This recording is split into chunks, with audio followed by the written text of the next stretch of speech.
welcome back, family. Thank you for staying with us. We're about to embark on the second obstacle to peace. It's entitled The Belief the Body is Valuable for What It Offers. And here we go.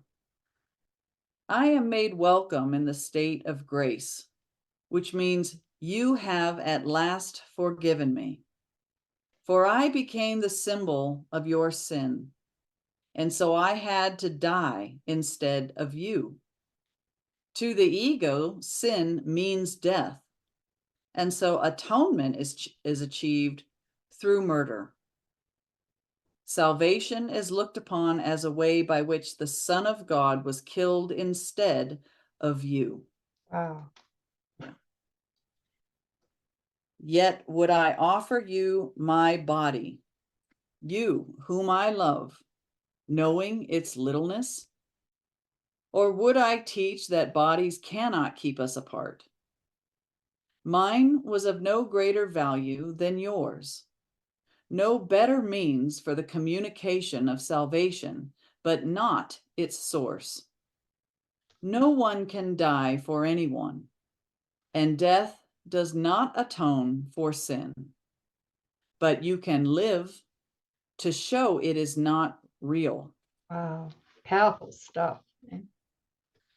And I want to touch on something that I was a little confused about, but this thing about why do we need to forgive Jesus? But while we think that we are mythical me and we want the separation and the world of illusion, Jesus came and overturned it, right? So he would be blameworthy. Like, how dare you come into our dream and show that, prove that it's not, that we haven't separated and that we're not all powerful and that we don't have autonomy, right?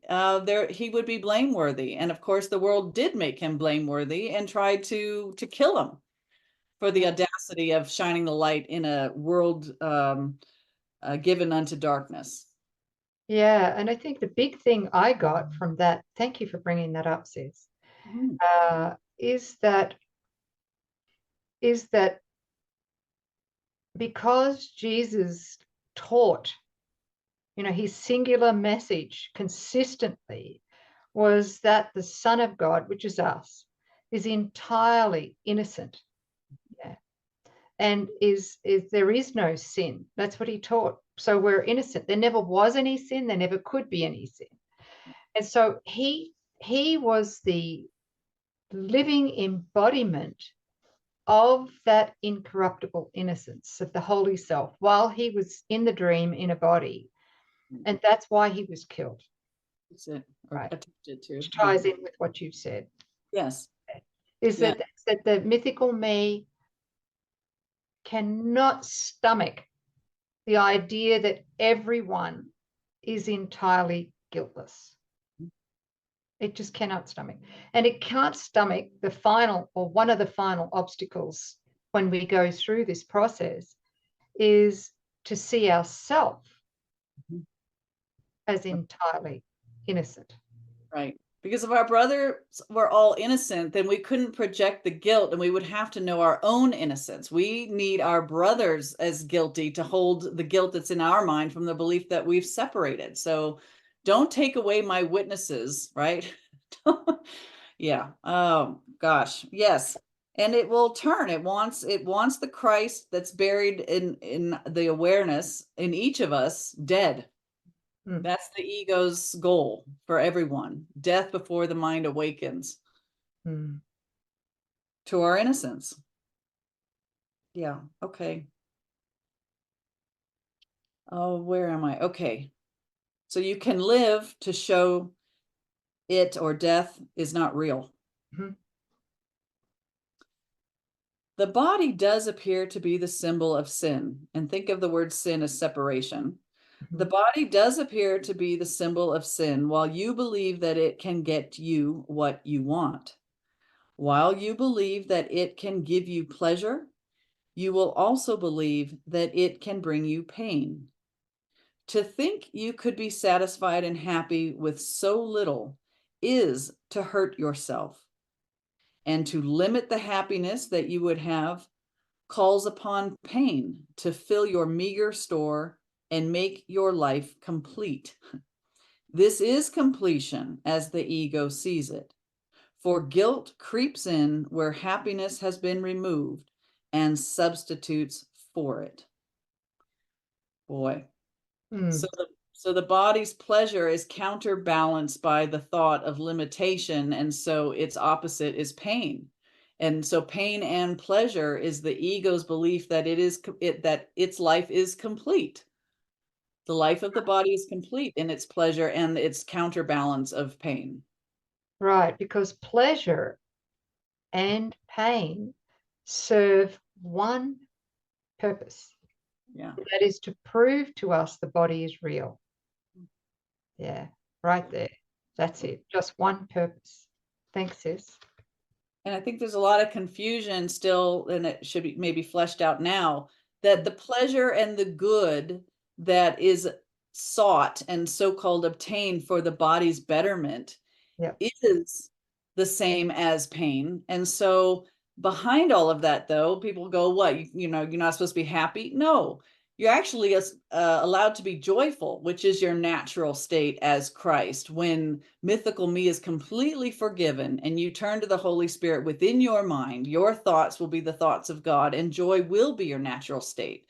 But while mythical me is having its own independent thoughts, its range is from suspiciousness to viciousness, and even the good that it has is fearful. Think about your finances, or if you have a nice car, it can be in an accident, or, you know, the bottom can drop out of the market, or, you know, good comes and goes. It's fearful good. So, Right.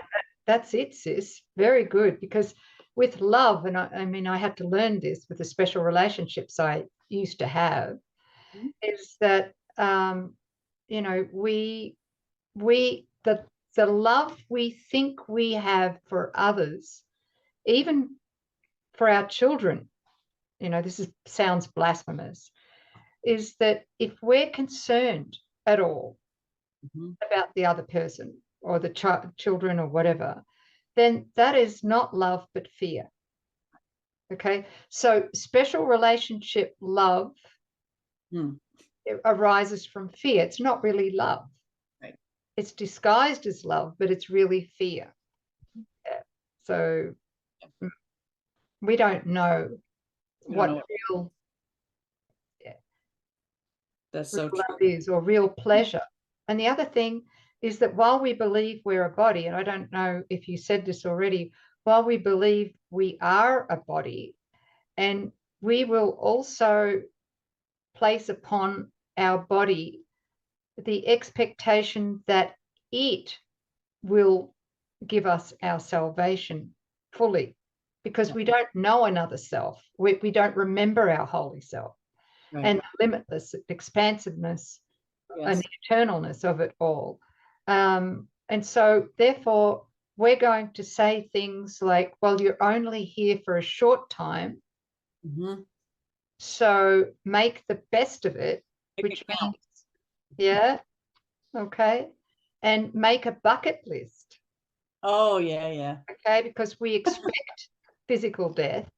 And so we're going to maximize our pleasure in the body while we can before God snuffs us out. Yeah. Yeah. Get in all those bodily pleasures before you can. Yeah, 10 million orgasms, right? And the kicker is that we come in as complete, we don't know ourselves, so we come in as the thought of lack, the thought of separation from all that's good. And so we say, body, you complete me. You bring me the pleasure that I think I'm lacking. And the special relationship is, you're going to give me the love that I think that I am lacking. And of course, the mantra and the rule is seek and don't find. So the body's going to fail you. It doesn't matter how many orgasms you have. It will fail you, and you will not find the pleasure that you really seek. The Christ will never be content and satisfied until it knows itself as Christ. And so, and that love, special love, will always fail you because you are already that love that you seek. So it's a setup of seek and don't find. It sure is, because that pleasure, and you know it yourself, right?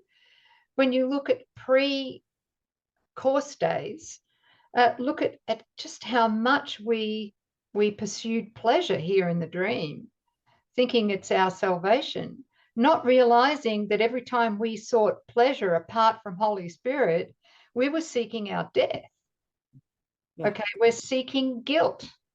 Seeking pleasure apart from Holy Spirit is seeking guilt. And when we're seeking guilt, we're seeking pain, which is our death. Yeah. Right. Thanks, sis. So finding pleasure where it can't be found is really the seeking of guilt. And the end of a guilty mind is death. This isn't too far-fetched, guys. It's logic. Jesus says A equals B and B equals C, then A equals C. He doesn't use A, B, and C, but you know what I'm saying, right? So that's what the mind is doing. We want to be awakened to it. If I'm seeking pleasure in a dream, I'm actually seeking guilt. I'm trying to prove that I am separate, and that thought brings guilt, and guilt ends in death of the body. Yep, that's it. And Jesus does say elsewhere here that the only real pleasure that we can have, experience, is to do his will. That's right. And it's not just to do, that sounds like we are doing a separate will, which is his will. No, it's the realization that we actually are his will.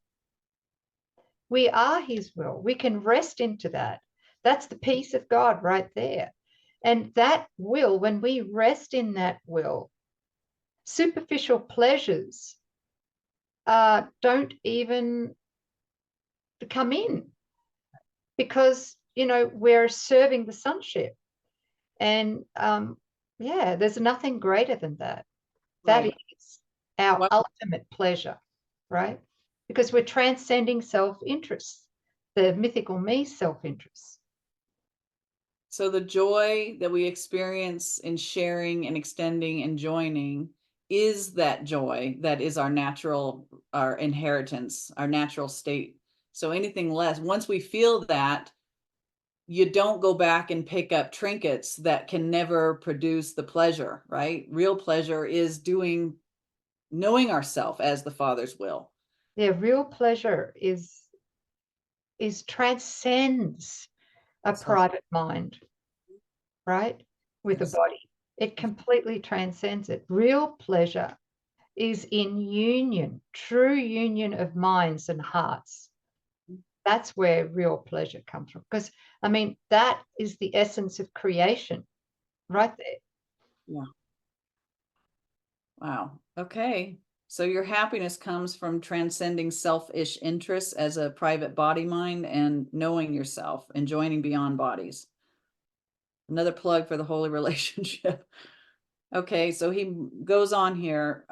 Communion is another kind of completion, which goes beyond guilt because it goes beyond the body. Communion comes with peace, and peace must transcend the body.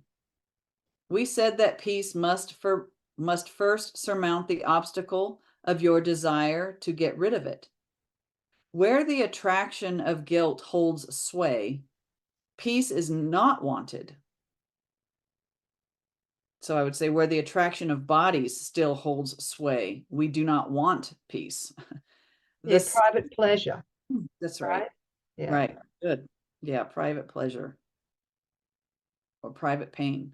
Private gratification. Yeah. Personal gratification. Yeah, there is no personal gratification. I mean, you can laugh now because it's just ridiculous. Personal gratification. Oh my God, if that's not murder, I mean, you know, no guilt, right?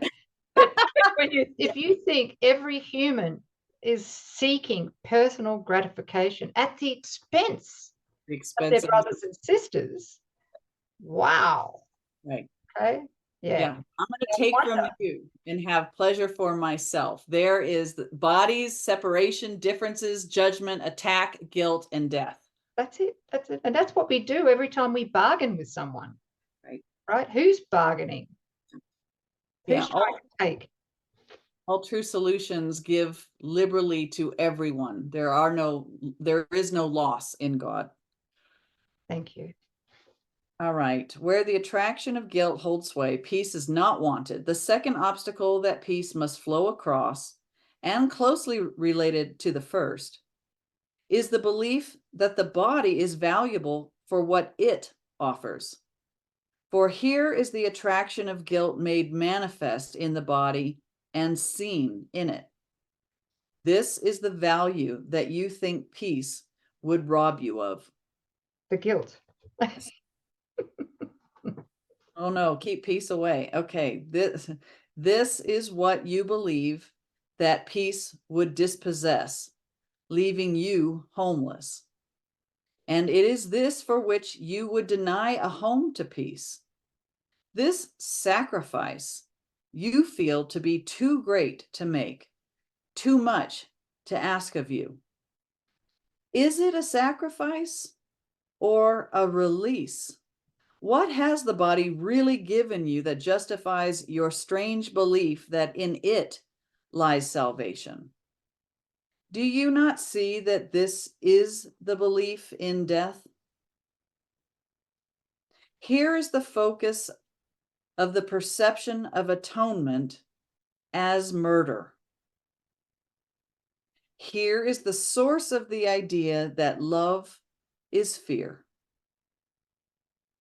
Okay, so our salvation rests in waking to I am not a body, I am free, and releasing every brother from the belief that they are a body, so that there is union and peace and the replacement of the only true pleasure there is, joy and being the will of God. Okay, so we're sitting here and clutching to this thought that we became a body, and it is that we think brings us salvation, but it really brings us death. The thought of body identification is automatically accompanied with the thought of death. Every body naturally and inevitably dies. It is that we believe when we are ego identified is our salvation. Our salvation is knowing that we are not a body. It is to know thyself. Okay. So we believe that love is fear. Love comes to threaten what we think we are and what we think we want. The Holy Spirit's messengers are sent far beyond the body, calling the mind to join in holy communion and be at peace. Such is the message that I gave them for you. It is only the messengers of fear that see the body, for they look for what can suffer. Is it a sacrifice to be removed from what can suffer? The Holy Spirit does not demand you sacrifice the hope of the body's pleasures. The body, has no hope of pleasure. That's But a big statement. it is. Yes. I'm feeling the cringe in the so-called future. Okay, the Holy Spirit does not demand you sacrifice the hope of the body's pleasures. The body has no hope of pleasure, but neither can it bring you fear of pain. Pain is the only sacrifice the Holy Spirit asks, and this he would remove. Peace is extended from you only to the eternal, and it reaches out from the eternal in you. It flows across all else. The second obstacle is no more solid than the first, for you will neither to get rid of peace nor to limit it. What are these obstacles that you would interpose between peace and its going forth, but barriers you place between your will and its accomplishment? You want communion, not the feast of fear. You want salvation, not the pain of guilt.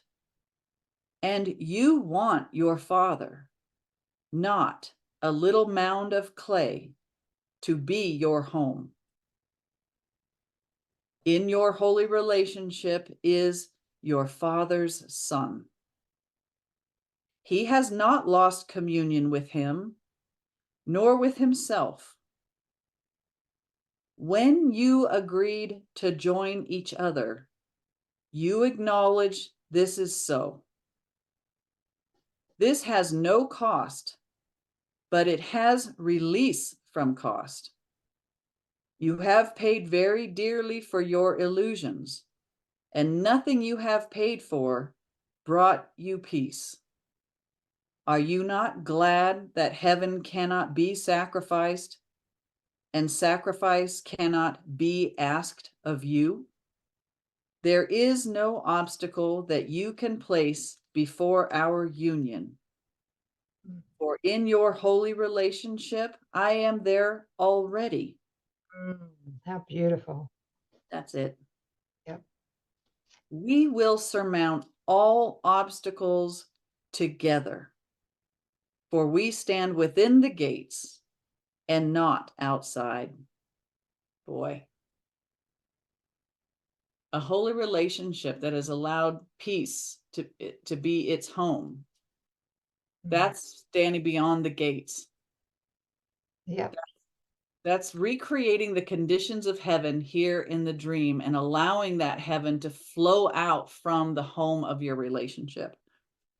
Yeah, that's it, sis. That's See, beautiful. because holy relationship is the victory lap of Yeah. awakening, not just in a dream, but from the dream of time and space, birth and death, bodies all together. Yeah. Yeah.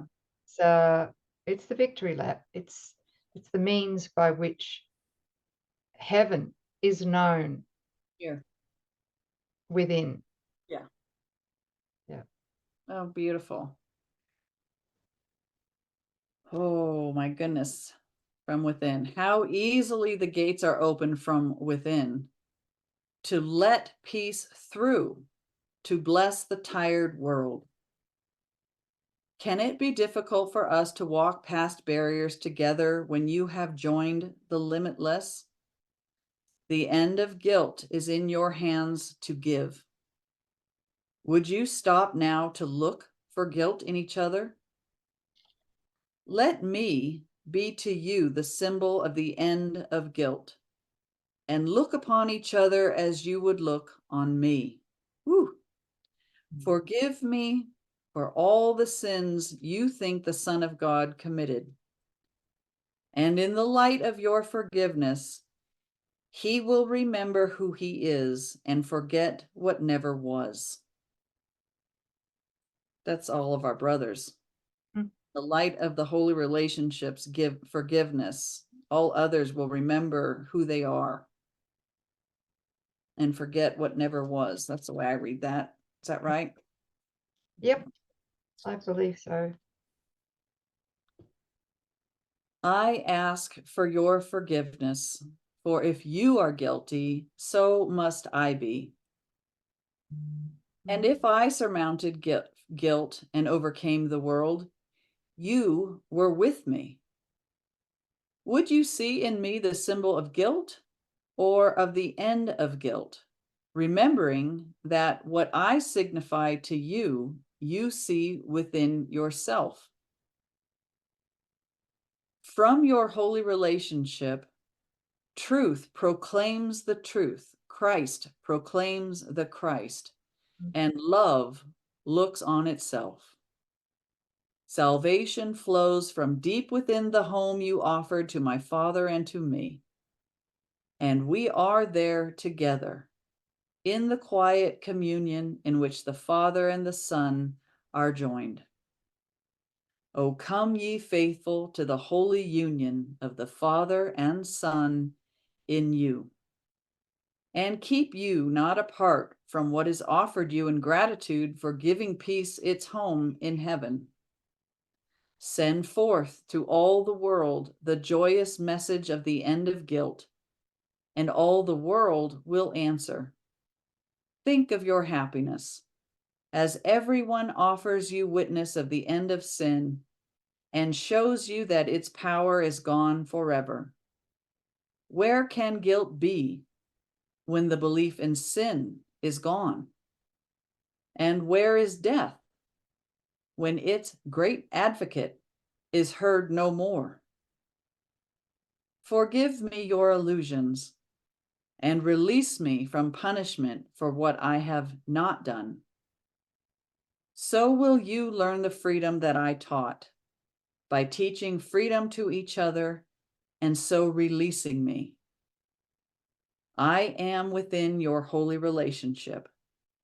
Yet you would imprison me behind the obstacles you raise to freedom and bar my way to you. Yet it is not possible to keep away one who is there already. And in him, it is possible that our communion, where we are already joined, will be the focus of the new perception that will bring light to all the world contained in you. Beautiful. It's pretty straightforward, isn't it? It is. I don't know that we need to really add to anything. Oh.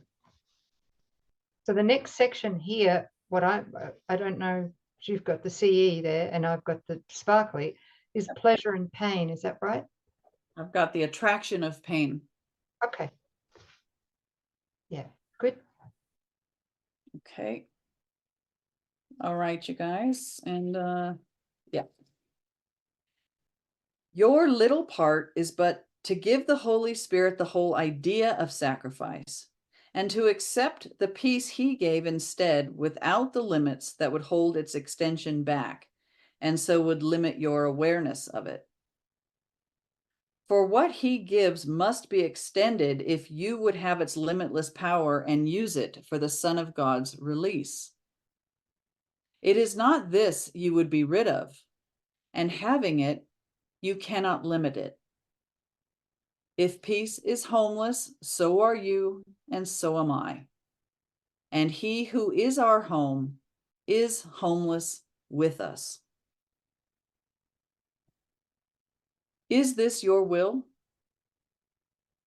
Would you forever be a wanderer in search of peace? Would you invest your hope of peace and happiness in what must fail? Faith in the eternal is always justified, for the eternal is forever kind, infinite in its patience, and wholly loving. It will accept you wholly and give you peace. But it can unite only with what already is at peace in you, immortal as itself. That's key. That's why that's that big desire, the first obstacle, the desire to get rid of peace that prevents union, right? That's right. Good point, sis. The body can bring you neither peace nor turmoil, neither pain nor joy. It is a means and not an end. Remember that the body is neutral. And it is not you. That's what it means. It's not an end. It's not your life. It's not what you are.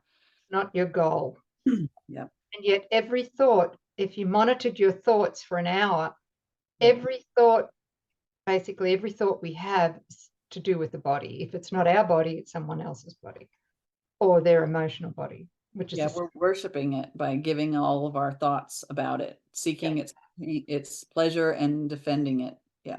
Yep.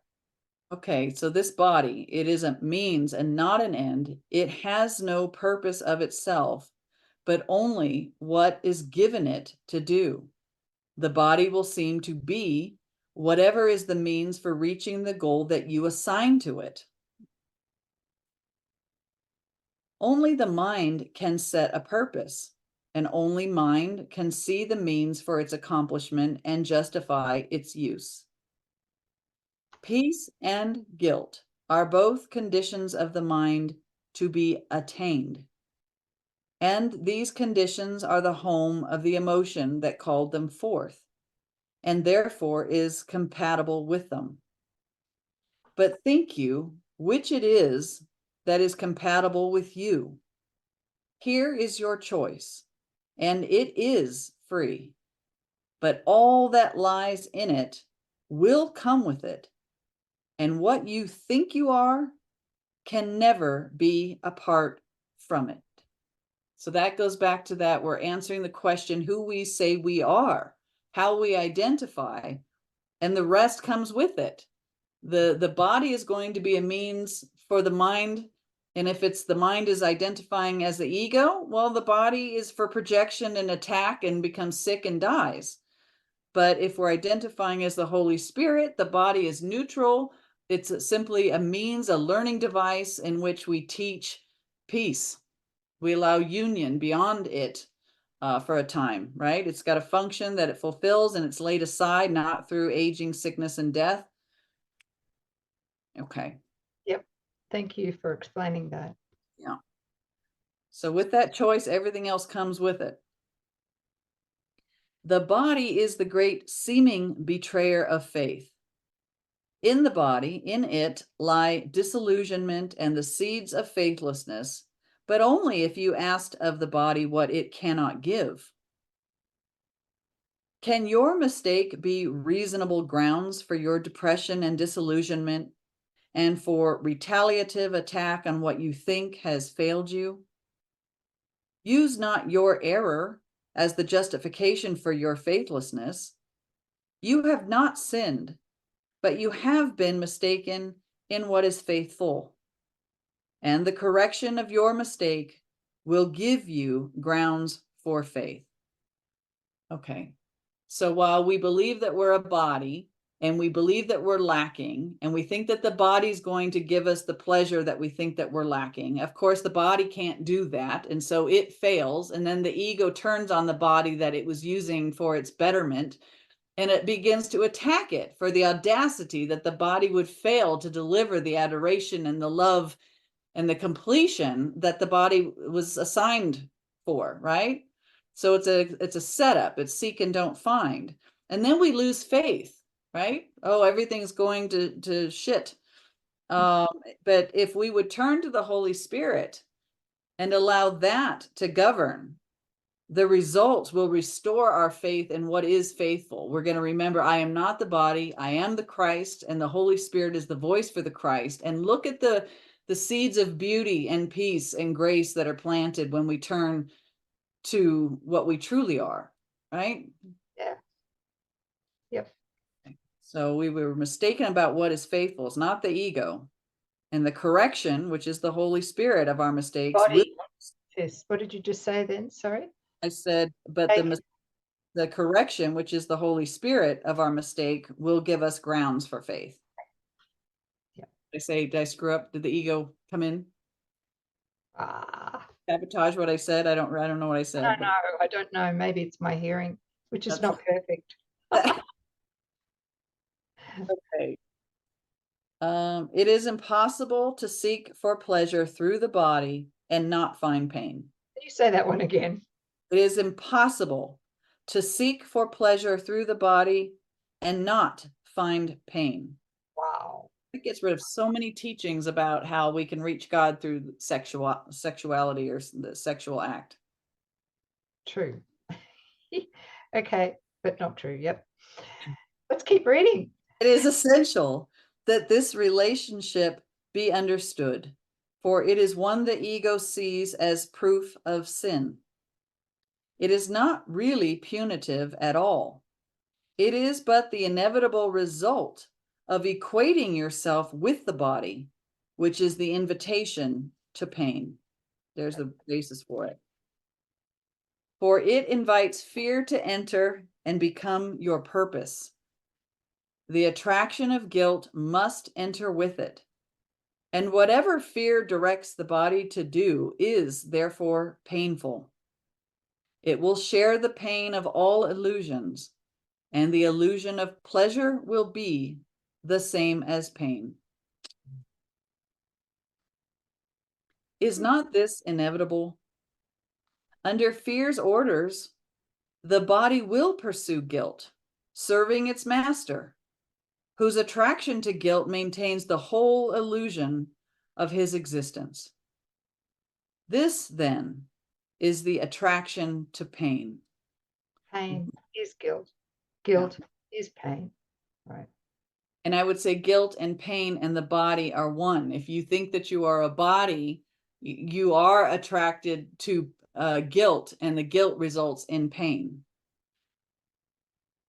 Okay. Yep.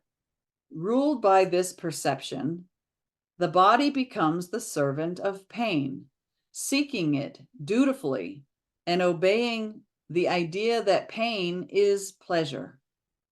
It is this idea that underlies all of the ego's heavy investment in the body. And it is this insane relationship which it keeps hidden, and yet feeds upon. To you, it teaches that the body's pleasure is happiness, but to itself, it whispers, it is death. Oh, so true. Mm. So do you all get that connection, right? To identify as something that you're not, that defies the will of God.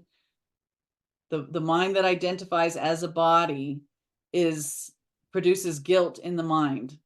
And even logically, those who feel guilty are awaiting punishment and find it in forms of sickness and pain and lack and conflict. So those three come together. You can't have one without getting the other two. So identifying as a body, you send your messengers out, find the guilt, and that always results in pain. So there's the attraction to pain. All right. Just wanted to try and drill that home. Yeah, thank you. You did. It's great. I think I get it. I think I finally got it. Okay. Why should the body be anything to you? Certainly what it is made of is not precious. And just as certainly, it has no feeling. It transmits to you the feelings that you want. Wow. What? Yep, there's the body. There it is right there. The body transmits to you the feelings you want. You have to ask then which you Right. is using the body. That's right. Because if it's mythical me, using the body to seek pleasure independently from God or Holy Spirit and your brothers and sisters, well, it's going to give you the feelings that it wants. That's right. Which is pain, suffering, and death. Which all serve to make sure that peace cannot enter or arise within you. Yep. Yeah. Okay. Well, that puts paid to loving the ego. Yes. Oh man, don't get me started. Woof. Okay, change the subject. It transmits to you, the body does, the feelings that you want. Like any communication medium, the body receives and sends the messages that it is given. It has no feeling for them. All of the feeling with which they are invested in is given by the sender and the receiver. The ego and the Holy Spirit both recognize this. And both also recognize that here the sender and receiver are the same. The Holy Spirit tells you this with joy. The ego hides it, for it would keep you unaware of it. Is that those sending those messengers out to find what it is that the mind wants to receive, right? So the Holy Spirit sends its messengers out and brings us back visions of and emotions of love and joy and union and peace, right? But the ego wants to send out its messages, but have the mind that receives back the messenger's results as something independent from itself. I'm unfairly treated by my brothers. I am a victim of the world. It doesn't want to see that the mind is sending out what it wants and that it comes back as bidden. It wants to see I'm sending out my messengers to find symbols to say, this is happening to me. It doesn't want us to take accountability, in other words, for what we send out and receive back. Okay. what you've just described there is what Jesus teaches in the Course, which is projection makes perception, right? There was a yes, yes. Yeah. So that's it. It's all the perception that the body seems to have comes from what we're projecting in the mind. Yeah. Right. Yeah. And only when we take accountability for our projections and bring it back to the level of the mind can the Holy Spirit take it from us and heal the misperception. That's why the Holy Spirit doesn't want us to see this. Yeah. Holy Spirit doesn't want us to see it. Ego doesn't want us to see it. I'm sorry. Wow. Okay. We're going to keep so going. funny. You know what? You need some snacks and a coffee. I need some almonds and chocolate. Where's my brother? Well, Okay. lucky I'm listening. Yes, thank you, sis. Wow. I need to, okay, come on now. Who would send messages of hatred and attack if he but understood he sends them to himself? Good question. Who would accuse, make guilty, and condemn himself? The ego's messages are always sent away from you in the belief that for your message of attack and guilt will someone other than yourself suffer. And even if you suffer, yet someone else will suffer more. Wow, there's the ego right there. Oh my God. The great deceiver recognizes that this is not so. It knows that what you send out, you're doing to yourself. Okay. But as the enemy of peace, the ego urges you to send out all your messages of hate and free yourself. There's that false innocence, right? Yep. Okay. This isn't coming from me. This is happening to me. That's what the ego urges us to accept. Yeah, my brother's guilty, but I'm innocent. That's impossible. Yes. We're both the same, right? Oneself. That's right. And to convince you this is possible, the ego bids the body search for pain in attack upon another, calling it pleasure and offering it to you as freedom from attack. So getting pleasure from another is actually attacking. That's really what's underneath it all. True. Calling it pleasure. Yeah. Right.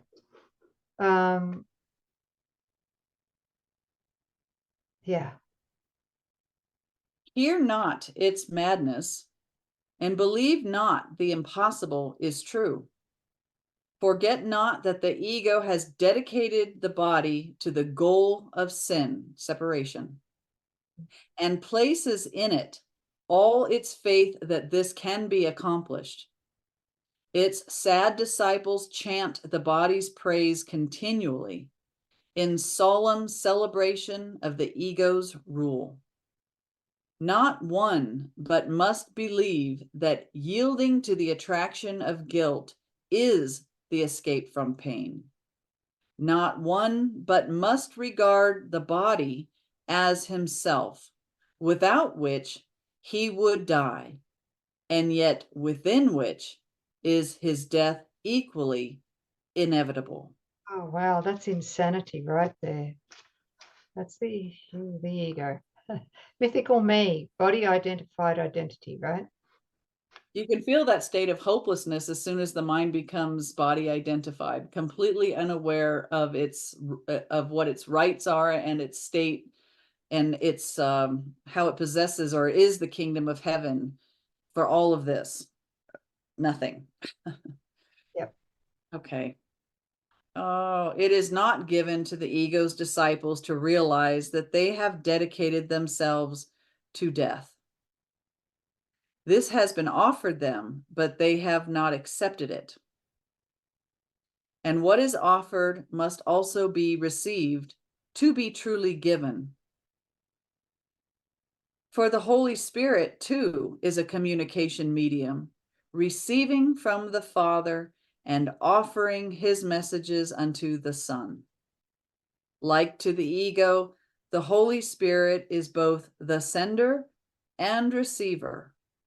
For what is sent through him returns to him, seeking itself along the way and finding what it seeks. So this is a holy relationship. Yeah. I think many have seen this. All right. So can I just Yes, please. Let me finish this last sentence. So does the ego find the death it seeks, returning it to you. Okay, go for it. okay, so the Holy Spirit is both the sender and the receiver. For what is sent through him returns to him, seeking itself along the way and finding what it seeks. And that is what we do in holy relationship. We are the Holy Spirit in us sends its message to the Holy Spirit in our brother or sister. And the sender is also the receiver in our brother and sister. And the seeming gap of bodies is closed in holy relationship, because we know it's the Holy Spirit communicating with the Holy Spirit in each other. So sender and receiver are one. And it just happens too many thousands of times to deny it. Right. Whereas the opposite, in a special relationship, the same thing, the sender and the receiver are one. So in a special relationship, the sender is, of course, the attacker, right? Right. And the attacker, which is the ego, is sent to the attacker, the ego in another. And we call that love. We call it a relationship. Right. It's just crazy stuff. Yes. Does that make sense, or am I way too out here? No, it does. And I'm thinking about how when you've committed a relationship to be holy, that when you overlook what the ego would try and see or say and its messengers, completely forgive it perfectly and let that the face of Christ be seen. So something was in, like, between us, if I completely forgive mythical me, and the Holy Spirit in me looks out and beholds the face of Christ in you, as I give, I'm also receiving. So the sender and the receiver are one. In the gift that I've given, I get to receive it, because in your holiness, I receive. I remember my own holiness, right? And so that really is the miracle, where somebody gets completely disidentified with who they thought they were and gives a perfect gift of love that wants to overlook bodies and sin in somebody else to behold the face of Christ. And then that's reconfirmed in the giver. That really, to give truly means to give selflessly. It put aside all that you think you are and what you think you know, and give a perfect gift of, I would behold the face of Christ in my brother. So we receive that impulse to extend that perfect gift. You see the beauty in your brother, and that beauty in your brother transforms you. You have to give it to be able to know that you are it. That's the plan of salvation. Thank you. That gives me great peace. Me too. The ego gives away sin and attack. And of course, you can't give sin and attack to a brother without receiving it directly towards yourself. And in his sin, you see your own belief in sin is magnified if you see it in a brother. So you're always seeing what you want to believe about yourself. Yeah. Well said. Well said. You're always seeing what you want to believe about yourself. That's it. Yep. So all attack is self-attack. And most of that will remain seemingly unconscious until we begin this journey of unselfing. Right. Yeah, you need contrast. You need to know that you do have a holy self. Yep. Okay. Well, that's the second obstacle to peace, the attraction to pain. The belief that the body is valuable for what it offers is the attraction to pain. So the second obstacle is the belief that the body is valuable for what it can offer. Good. If it's neutral, there goes that obstacle. It's just neutral. It's a communication device for the Holy Spirit within. And that's what the holy relationship honors and acknowledges. My brother and sister, we are not a body. We are one self, spirit. I think that's key. Good. So, well, good. We've touched on that then, huh? I think so. Yeah.